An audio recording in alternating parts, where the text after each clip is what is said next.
और उसके तहत हम तीसरे चरण में जैसलमेर से तहसील स्तरीय कार्यक्रमों का आयोजन कर रहे हैं। उसके बाद में बालोतरा जिले का और उसके बाद में बाड़मेर जिले का। इस यात्रा का जो मुख्य उद्देश्य है,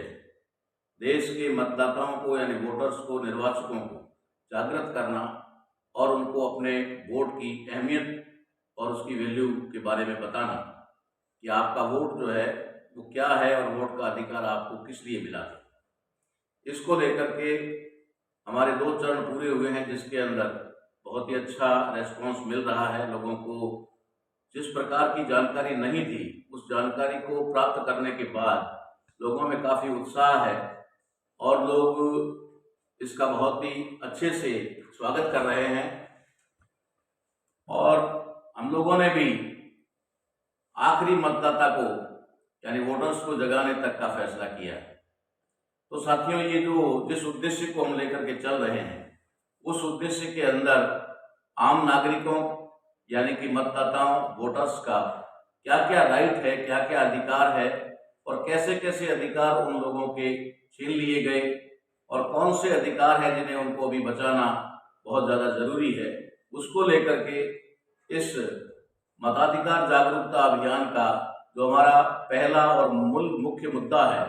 वो है किसान बचाओ देश बचाओ। क्योंकि देश के अंदर किसानों के साथ में कब कब क्या क्या हुआ है इसकी जानकारी उनको नहीं है। हमारे लोगों की एक आदत सी है कि वे लोग तीसरी पीढ़ी के आते आते अपने पहले के पूर्वजों के साथ में जो कुछ भी हुआ उसे वो भूल जाते हैं, उसकी जानकारी उनको नहीं होती और उनको ऐसा लगता है कि पहले भी ऐसा ही होता रहा होगा जो आज हमारे साथ में हो रहा है। लेकिन परिस्थितियां समय के साथ में बदलती है और उसके अनुसार उन लोगों को के साथ में क्या हो रहा है उसको समझना भी अति आवश्यक है, जरूरी है। किसान बचाओ देश बचाओ मामले के अंदर हमारा पहला जो मुद्दा है, पहला एजेंडा है, वो है किसानों को उनकी कृषि भूमि का मालिकाना हक। अब आप समझ सकते हैं कि किसानों को उनकी कृषि भूमि है उसका मालिकाना हक है भी या नहीं है। शायद बहुत सारे लोग ऐसा सोचते हैं कि खातेदारी में या फिर जमीन की जो रिकॉर्ड है उसके अंदर हमारा नाम दर्ज है तो हम इसके मालिक हैं। वो जब रजिस्ट्री करवाते हैं, जमीन का बेचान करते हैं, तब उनको लगता है कि हम मालिक हैं इसलिए हम बेच रहे हैं। लेकिन उन लोगों को ये नहीं मालूम है कि जो आप जमीन बेच रहे हैं, जिसकी रजिस्ट्री हो रही है या जिसको आप खरीद रहे हैं, जो बेचने वाला भी उसका मालिक नहीं है और खरीदने वाला भी उसका मालिक नहीं। इसको लेकर के आज हम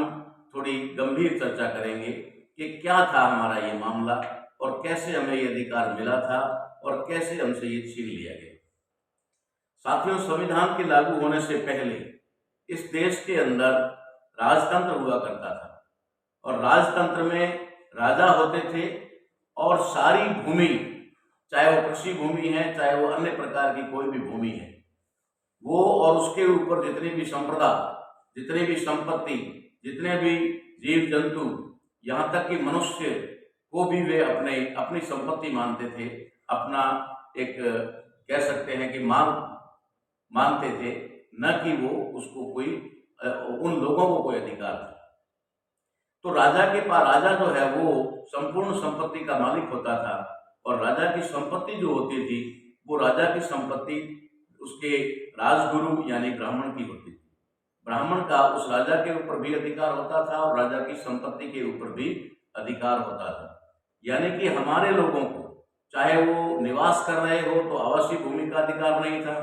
चाहे वो कृषि कर रहे थे यानी जमीन जोत रहे थे तो उनको भी उसको जोत का अधिकार था, लेकिन उसको मालिकाना हक नहीं था, वो जमीन का मालिक नहीं था। इस स्थिति में हमारे लोगों के साथ में क्या हुआ ये हमारे पुरखे अच्छी तरह से जान सकते हैं और आज की तारीख में भी जो 70-80 साल के लोग हैं वे लोग इस बारे में भली भांति बता सकते हैं कि उस जमाने में उनके पुरखों के साथ में क्या होता था। आज हम भारतीय संविधान के अंतर्गत जीवन जी रहे हैं और भारतीय संविधान 26 नवंबर 1950 को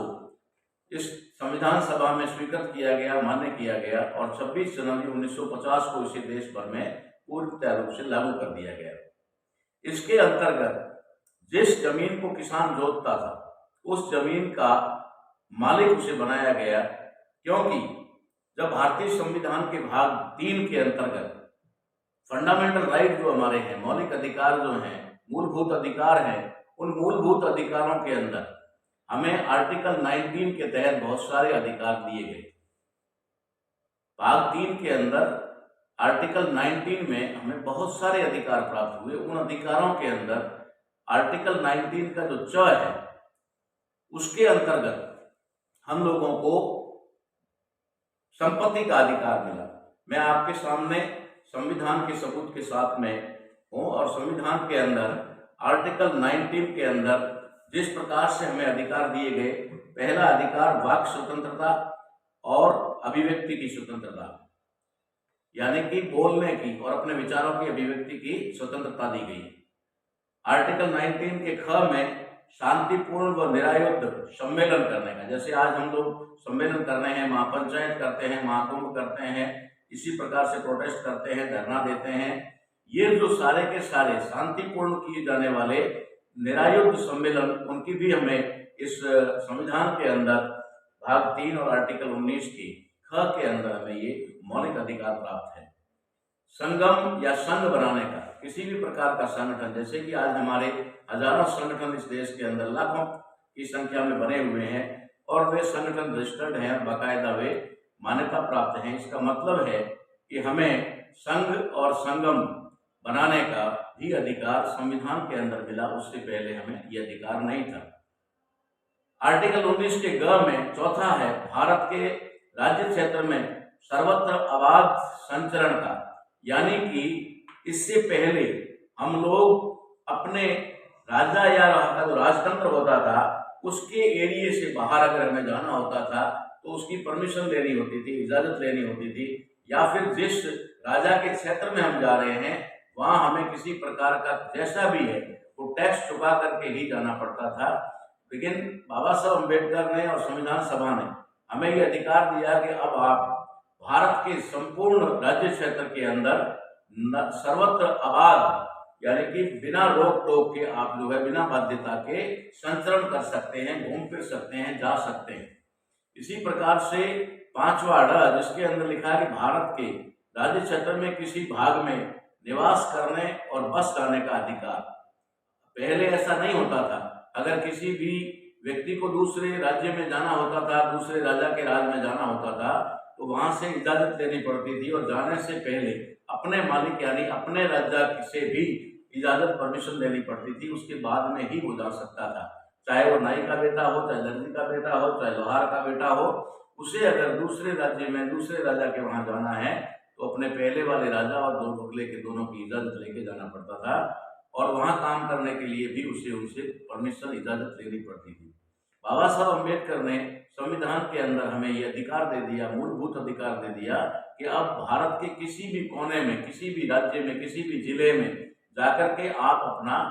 जो है निवास कर सकते हैं, वहाँ बस सकते हैं, वहाँ जमीन खरीद सकते हैं, वहाँ प्लॉट खरीद सकते हैं, वहाँ मकान खरीद सकते हैं, वहां पर आज जाकर के निवास कर सकते हैं। उसके बाद में ये जो भाग 3 का जो मौलिक अधिकार है, उसके अंदर आर्टिकल 19 के तहत च, यानी कि छठा जो हमारा अधिकार है, जिसे यहाँ पर स्टार के रूप में दिखाया गया है, मैं आपको साफ तौर पे दिखाता हूँ कि ये इसके अंदर स्टार लगे हैं, यानी कि इसको हटा दिया गया है। तो हटाया गया है तो निश्चित तौर पे यहाँ कुछ ना कुछ तो लिखा होगा, हम उसके ऊपर बाद में आते हैं। पहले में इसका आखिरी आर्टिकल 19 का उपखंड जो च है, उसको लेता हूं कि कोई भी वृत्ति यानी कि कार्य, उपजीविका यानी कि आजीविका या अपने जीवनोपार्जन के लिए काम धंधा, व्यापार यानी बिजनेस, और कारोबार यानी व्यवसाय आप कहीं पर भी जाकर के कर सकते हैं। उसके लिए बाध्यता नहीं है कि आप किस राज्य के रहने वाले हैं या फिर किस क्षेत्र के रहने वाले हैं, किस भाषा को बोलते हैं, इसके लिए कोई बाध्यता नहीं है। आप भारत के किसी भी राज्य में जाकर के अपना व्यापार, बिजनेस, उद्योग या वृत्ति, कार्य, मजदूरी कुछ भी कर सकते हैं। ये अधिकार हमें दिए गए आर्टिकल 19 के तहत,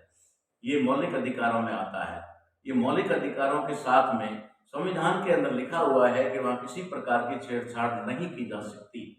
उसके बावजूद भी यहाँ भी बहुत बड़ी छेड़छाड़ की गई जो वर्तमान में किसानों के साथ में हुई, लेकिन जानकारी के अभाव में, शिक्षा के अभाव में और संवैधानिक जानकारी मूल रूप से उसकी जानकारी न होने की वजह से वे अपने राइट को बचा नहीं पाए और वो राइट जो है खत्म कर दिया गया। जहां स्टार मैंने आपको दिखाए आर्टिकल 19 के तहत जो है उसके अंदर क्या था, हमने इसकी खोजबीन की, पता लगाया तो ये राइट टू प्रॉपर्टी यानी कि हमारी संपत्ति का अधिकार था। इसके अंदर जो भी व्यक्ति जिस जैसी भी संपत्ति उसके पास में है उसका उसे मौलिक अधिकार है कि वो उसका मालिक होगा। उसे यहाँ से निरसित कर दिया और निरसित जो किया गया उसका भी मैं आपको सबूत के साथ बताता हूं। संविधान संशोधन यानी कि 44वां 44 संशोधन अधिनियम 1978 की धारा 2 द्वारा 20 जून 1979 से उपखंड 6 का लोप किया जाता है, यानी इसे पूरी तरह से निरस्त किया जाता है, पूरी तरह से हटाया जाता है। आखिर में क्या चीज थी जिसे हटाना पड़ा? आखिर क्या ऐसा था जिसके अंदर 44वें संशोधन को ला करके और उसे इस पूरी तरह से निरसन करना पड़ा? आखिर में था क्या? हम लोगों ने इसकी खोजबीन शुरू की, छानबीन शुरू की, तो हमें पता चला कि ये जो आर्टिकल 300 के तहत, आर्टिकल 300 के बाद में आर्टिकल 300 का विधि के अधिकार के बिना व्यक्तियों को संपत्ति से वंचित न किया जाना, ये अधिकार हमारा जो मौलिक अधिकार था उस मौलिक अधिकार को निकाल करके उन्होंने आर्टिकल 300 का यानी 300A में डाला और उसके अंदर कहा कि किसी व्यक्ति को उसकी संपत्ति से विधि के प्राधिकार से ही वंचित किया जा सकता है, अन्यथा नहीं। जब ये फंडामेंटल राइट में था, जब मूलभूत अधिकार में था, तो यहाँ से उठा करके इसको यहाँ क्यों लाया गया और लाने के पीछे वजह क्या रही, वो मैं आपको आज इस वीडियो में बताना चाहता हूँ।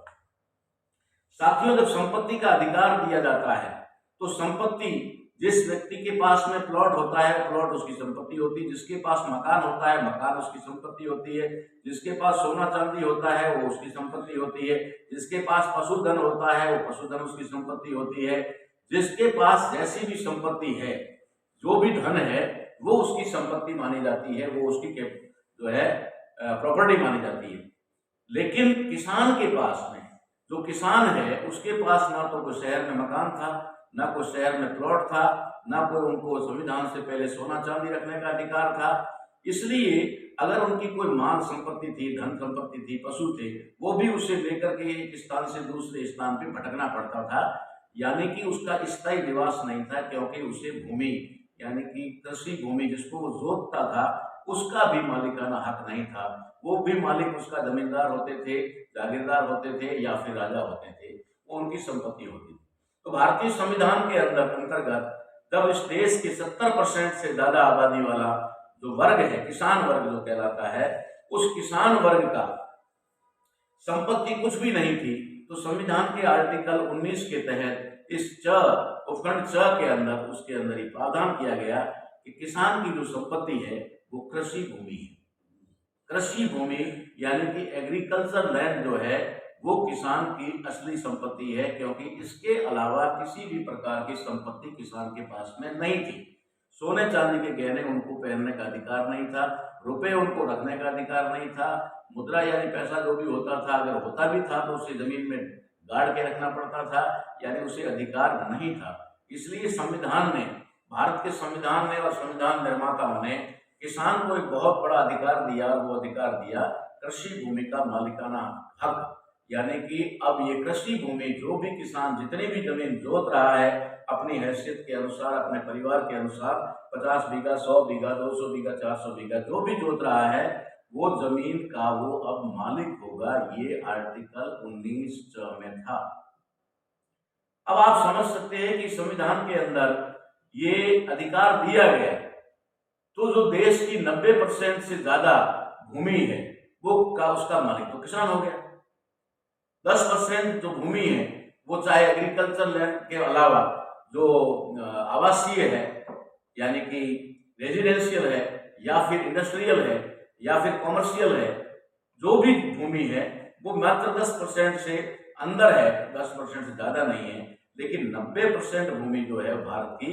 वो कृषि भूमि है। और उस कृषि भूमि के ऊपर अगर 90% पर अगर किसानों का हक हो जाता है, किसान उसके मालिक हो जाते हैं, तो जो इस देश में सत्ता में रहने वाले लोग हैं, जो सत्ता पर काबिज हुए तथाकथित आजादी के बाद में, उन लोगों के पास में क्या बचेगा, ये विचार उन लोगों ने उस समय किया कि सबसे बड़ी संपत्ति जो है वो जमीन होती है।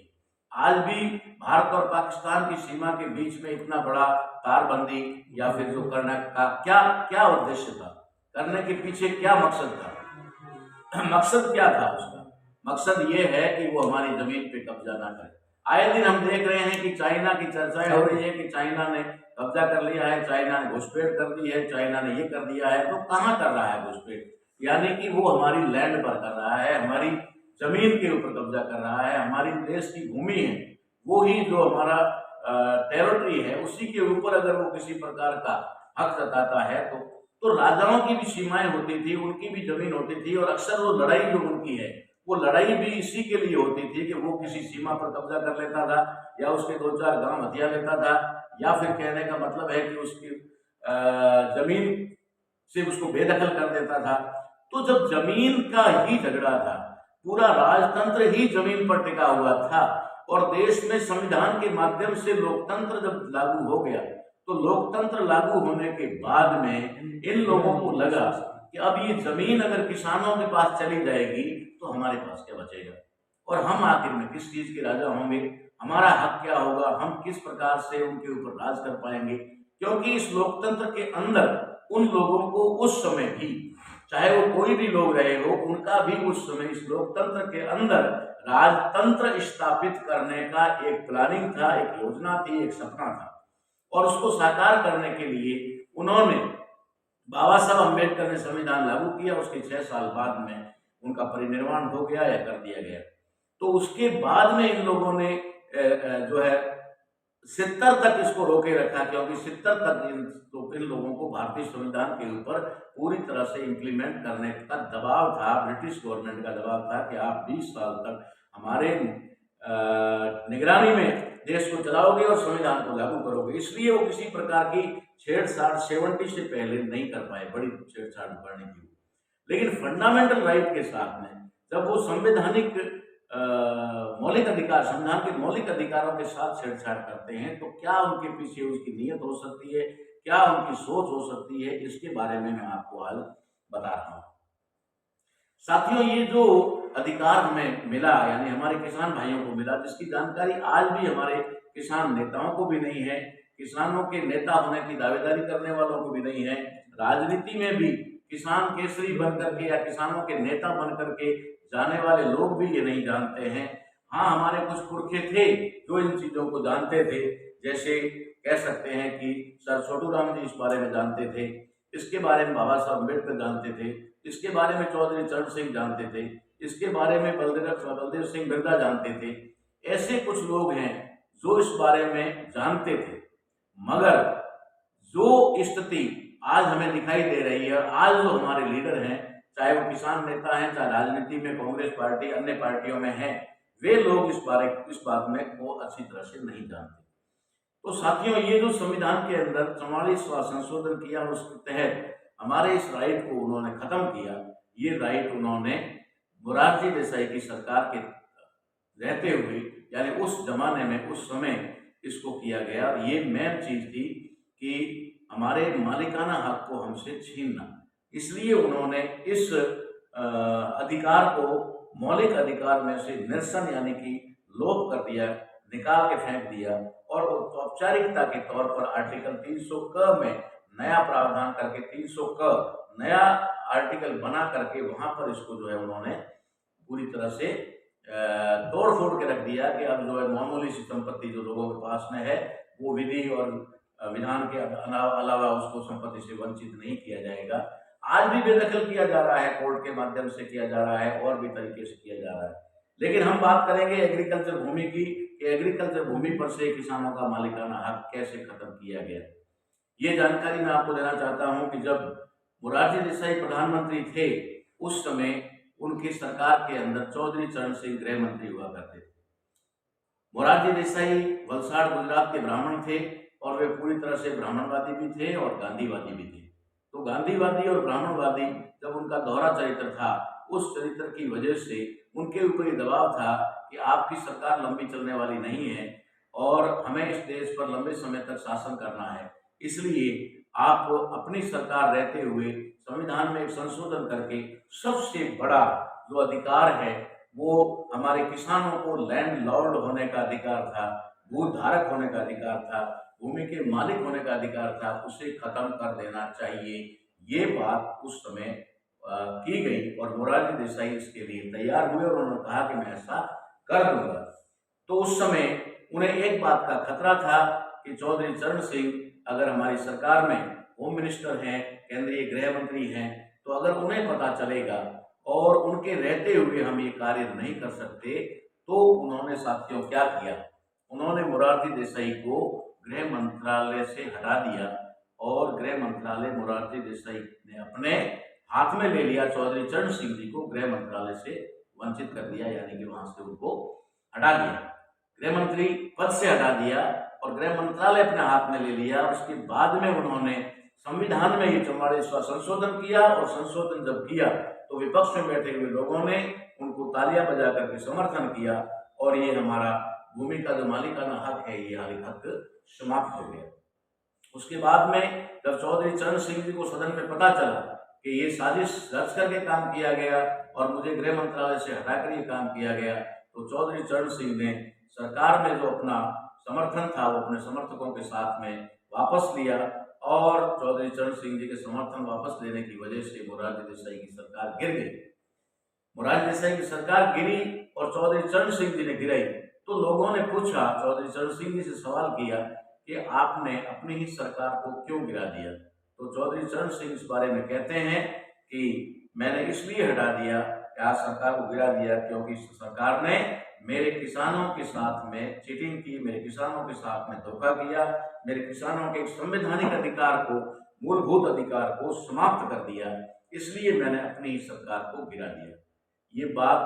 चौधरी चरण सिंह जी ने जैसे ही कही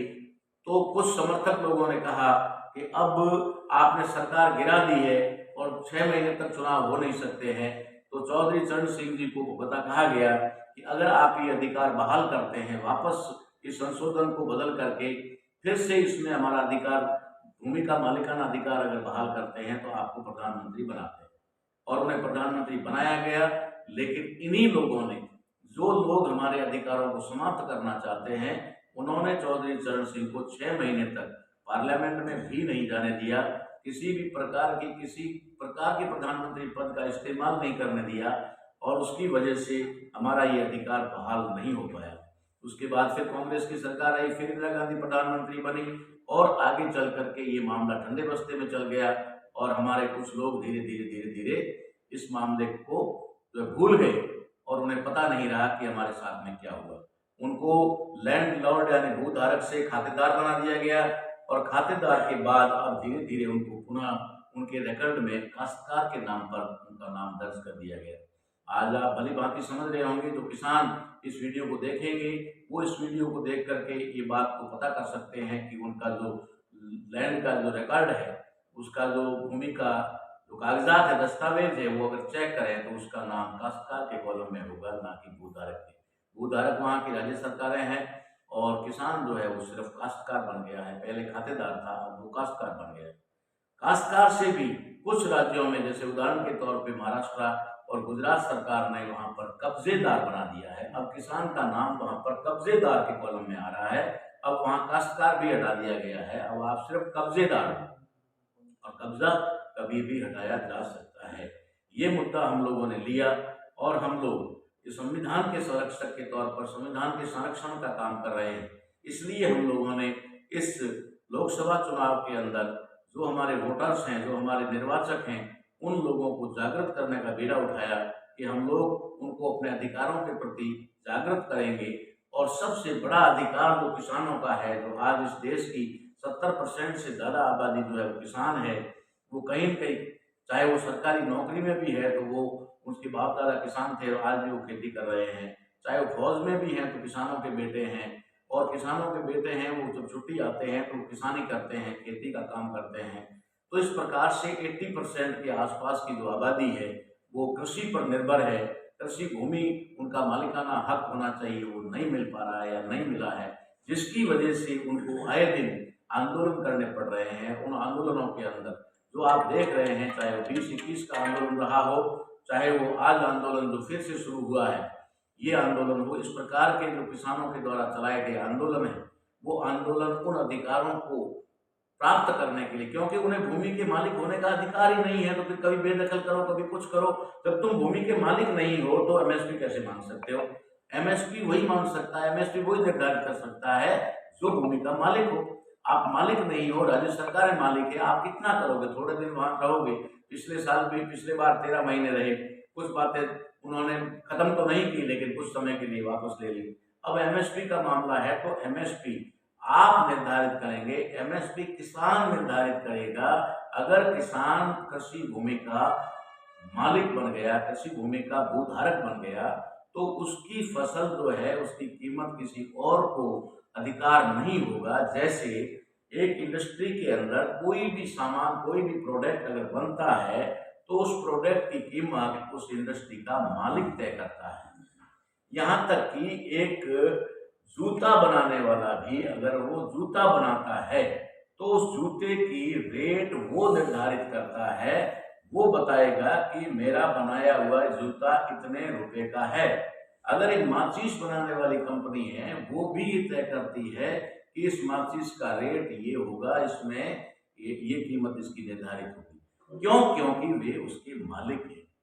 वे इसके मालिक हैं, इसलिए वे रेट निर्धारित करते हैं। हमारे किसानों का क्या हाल है? किसान के खेत में जब फसल पैदा होती है तो चाहे वो कोई भी फसल हो, और मैं एग्जांपल देता हूं कि मूंग की दाल बाजार में 100 रुपए किलो बिकती है और मंडी में मूंग 50 रुपए किलो बिकता है। ये अंतर है मालिक ना होने का और मालिक होने का। जो मालिक हैं वे 100 रुपए किलो दाल बेच रहे हैं, और जो मालिक नहीं है, किसान है, सिर्फ काश्तकार है और कब्जेदार है, वो सिर्फ जो अपना मूंग जो है 50 रुपए किलो बेच रहा है। टमाटर की खेती होती है, प्याज की खेती होती है, लहसुन की खेती होती है। जब लहसुन पककर किसान के खेत में होता है तो वो 54-58 के भाव बिकता है, 1 रुपए में 2 किलो के भाव बिकता है। और कभी कभी तो ऐसी स्थिति बनती है कि लोग सड़कों पर फेंक के चले जाते हैं क्योंकि उसकी कीमत उसको नहीं मिलती। लेकिन साथियों, जब वो मंडी में चला जाता है, जब वो व्यापारियों के हाथ में चला जाता है, जब वो कोल्ड स्टोरेज में जमा हो जाता है और जमाखोरी का शिकार हो जाता है, तो उसके बाद में जब मार्केट में उसकी कमी आती है तो 200 रुपये, 2 रुपये किलो वाला या 1.5 रुपये किलो वाला टमाटर 200 रुपये किलो बिकता है। जो लहसुन 5 रुपये 10 रुपये किसान के खेत से निकलता है वो 300-400 रुपये में बिकना शुरू हो जाता है। जो प्याज किसान के वहां से 50 पैसे के भाव से निकलता है वो चल करके 125-150 रुपये हो जाता है। ये जो अंतर है ये सिर्फ एक वजह से है, और उसका कारण मात्र एक है कि किसान को भूमि का मालिकाना हक नहीं है। वो सिर्फ जोत करता है, वो सिर्फ किसानी करता है, वो सिर्फ काश्त करता है, और काश्त करता है तो काश्तकार है। और अब तो काश्तकार भी नहीं है, काश्त वो करता जरूर है लेकिन जमीन के ऊपर वो कब्जेदार है, उसका कब्जा कभी भी हटाया जा सकता है। तो इसलिए साथियों, हमारी इस किसान के प्रति जो भी जानकारी है, किसानों को किस प्रकार से अपने हक की लड़ाई लड़नी चाहिए, क्यों वे मुट्ठी भर लोग किसानों को, इतने बड़े वर्ग को दबा देते हैं? क्योंकि उन्होंने हमारे लोगों को 2 पार्ट में बांट रखा है। एक तो राजनीतिक पार्ट है जिसमें हमारे लोगों के सैकड़ों टुकड़े हो चुके हैं, कोई बीजेपी में है तो कोई कांग्रेस में है। आज हम देख रहे हैं कि किसान जब सड़कों पर है तो बीजेपी से जुड़े हुए हमारे लोग, हमारे किसान वर्ग के लोग, हमारे ही भाई जो है वो उन किसानों का विरोध कर रहे हैं, या उन्हें खालिस्तानी बता रहे हैं, या उन्हें उग्रवादी बता रहे हैं, उपद्रवी बता रहे हैं। इस प्रकार के नाम दे करके वो कर रहे हैं। तो ये क्यों कर रहे हैं? क्योंकि हमें हमारे जो असली दुश्मन है उन्होंने हमें राजनीतिक पार्टियों में विभाजित कर रखा है। जो पार्टी सत्ता में होती है, जिसके समर्थक होते हैं, वो पार्टी चाहे कितना भी गलत काम करे, लेकिन उसके बावजूद भी उसके समर्थक उसकी सराहना करेंगे, उसकी तारीफ करेंगे, चाहे वो कितने ही बड़े सत्यानाश का काम क्यों ना कर रहे हो, चाहे वो उसके भाइयों के अधिकारों को खत्म करके उन्हें मिट्टी में क्यों ना मिला रहा हो, लेकिन उसे तो वो अच्छा ही लगेगा। वो तो कहेगा कि बहुत ही अच्छा हो रहा है, बहुत बढ़िया हो रहा है।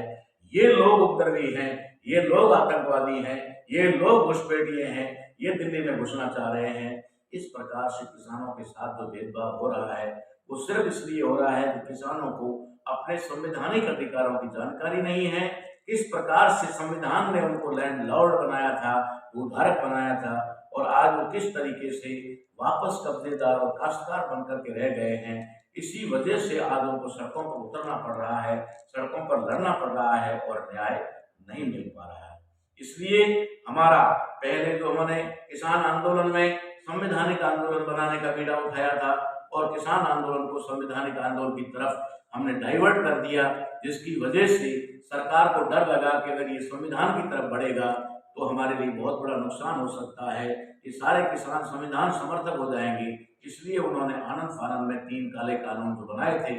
उन्हें वापस लिया, यानी कुछ समय के लिए उसके ऊपर रोकथाम लगाई। उसके बाद में जब हम लोगों ने किसान संसद चलाई, किसान संसद के अंदर लोगों को पता चला, 2 बार किसान संसद हमने हमारे साथियों के साथ में मिलकर के चलाई, किसान नेताओं से स्वीकृति लेकर के चलाई, और उसकी वजह से लोगों को इस बात की जानकारी हुई कि हमारे जो संवैधानिक अधिकार क्या है। उसके बाद में पिछले वर्ष 2023 में फरवरी में हम लोगों ने 33 जिलों का राजस्थान के अंदर एक अभियान चलाया और वो किसान का मेरा संवैधानिक अधिकार यात्रा के नाम से चला। उसके तहत हमने किसानों को उनके अधिकारों के बारे में बताया। इस बार हम लोगों ने ये मताधिकार जागरूकता अभियान शुरू किया है। ये इसलिए किया है कि आप लोगों को ना तो कोई उड़दंग करने की जरूरत है, ना किसी प्रकार का कोई दिल्ली घेरने की जरूरत है, ना किसी प्रकार से कोई भी आपको ट्रैक्टर रैली या वो करने की जरूरत है, ना ही किसी प्रकार, सिर्फ और सिर्फ अपने मत के प्रति जागृत होना है, अपने वोट के प्रति जागृत होना है, और वोट उसे देना है जो हमारे हितों की रक्षा कर सके। बस इतना सा ही काम करना है। आपको किसी प्रकार का कोई, ना तो सरकारी संपत्ति को नुकसान पहुंचाना है, ना को प्रशासन को, ना को पुलिस को, ना किसी प्रकार को विरोध में खड़ा नहीं करना है। जब आपको लोकसभा चुनाव में मौका मिले उस समय आप अपने वोट का सही उपयोग करके इनको सबक सिखा सकते हैं जो आपके अधिकारों पर आघात कर रहे हैं, जो आपके अधिकारों को खत्म करने का प्रयास कर रहे हैं या कर रहे हैं। उन लोगों को सबक सिखाने का मात्र एक तरीका, वो आसान तरीका, बिना खून बहाए, बिना किसी प्रकार का बवाल या हुड़दंग किए हम लोग कर सकते हैं, सिर्फ अपने मत का सही उपयोग करके। अब मत का सही उपयोग आप करना चाहते हैं मगर आप कर नहीं सकते। कई लोग कर लेते हैं, कई लोग नहीं भी कर पाते। तो मत का सही उपयोग जो कैसे होगा, आप मत अगर उनके विरोध में भी दे रहे हो तो मत उनके पक्ष में जा रहा है। शायद इसीलिए वो पूरे आत्मविश्वास, कॉन्फिडेंस के साथ में कह रहे हैं कि अब की बार 400 पार, यानी कि 400 सीटों पर वो दावेदारी जता रहे हैं और कह रहे हैं कि 400 सीट हम जीतेंगे। भला किस आधार पे कह रहे हैं? हम जानना चाहते हैं किस आधार पे कह रहे हैं। अगर वो ये कह रहे हैं कि हमने राम मंदिर बना दिया और उसका उद्घाटन कर दिया, अगर वो कह रहे हैं कि हमने हिंदू राष्ट्र भी लगभग बना दिया और हिंदुस्तान बना दिया, अगर वो कह रहे हैं कि हमने इस देश से मुसलमानों को दबा दिया, अगर वो कह रहे हैं हमने इस देश से क्रिश्चियंस को, बौद्धों को, जैनों को, सबको दबा दिया, अगर वो कहते हैं कि हमने हिंदुत्व को प्रस्तावित कर दिया और पूरे के पूरे हिंदू 100% हमें वोट देंगे, इस आधार पे अगर आप कह रहे हो और आपको पूरा का पूरा यकीन है कि 400 सीटें हम जीत रहे हैं, तो मैं उन लोगों को निवेदन करना चाहता हूं कि एक बार ईवीएम हटा करके आप अपने भरोसे पर कायम रहो। आपकी जनता आपके साथ में रहेगी, 400 से ज्यादा सीटें आपको दिलाएगी, ये आपको पूरा का पूरा विश्वास है। तो फिर ईवीएम का सहारा लेना बंद करो। ईवीएम क्यों? क्योंकि उन्हें पता है कि हमें वोट कोई देने वाला नहीं है। किसान से लेकर के ड्राइवर तक, मजदूर से लेकर के कर्मचारी तक, युवाओं से लेकर के स्टूडेंट्स तक, सारे लोग जब सड़कों पर है तो 400 सीट में वोट देने वाले कौन है? ये पता है उन्हें कि हम ईवीएम के माध्यम से वोट लेंगे और 400 सीट निर्धारित करके उसे जीत लेंगे। ये तयशुदा प्रोग्राम है। इसलिए हमारे किसान भाइयों से भी मैं इस मुद्दे पर ये बात कहना चाहूंगा कि अगर आप इस देश का मालिक बनना चाहें, कृषि भूमि का मालिक बनने का मतलब है आप इस देश के मालिक, आपको देश का मालिक बनना है, आपको सत्ता पर काबिज होना है, आपको खेत में हल चलाने के साथ साथ संविधान में कलम चलानी है, तो फिर आप लोगों को इस संवैधानिक अधिकार का पक्ष लेना पड़ेगा। संविधान के अधिकार को पक्ष को लेते हुए आपको आने वाले इलेक्शन के अंदर ईवीएम मशीन का विरोध करना होगा। जितनी ताकत आप दिल्ली की सड़कों पर झोंक रहे हैं, जितनी ताकत आप लोग उस लोगों क्या कह सकते हैं बदमाशों के या फिर जमीन बिके हुए लोगों के खिलाफ कर रहे हैं, इतनी शक्ति, इतनी ताकत, इतना धन अगर आप ईवीएम को बैन करवाने में लगाएंगे या ईवीएम बैन करने वाले जितने भी संगठन हैं, सामाजिक संगठन हैं, उन संगठनों का अगर आप साथ सहयोग करेंगे तो मुझे पता है निश्चित तौर पे हम अपने इस एजेंडे में सफल होंगे और हम इन नकारा और स्वार्थी लोगों को, हमारे देश के गद्दारों को, दुश्मनों को सत्ता से बाहर कर सकते हैं। ऐसा मैं पूरे विश्वास के साथ कह सकता हूं। इसके लिए हमने पहला कदम उठाना होगा और वो कदम होगा हमारा ईवीएम मशीन को हटाने का। दूसरा हमारा मुद्दा होगा कि इस बार जिन लोगों ने 70 सालों में 75 सालों में इस देश को बर्बाद किया है,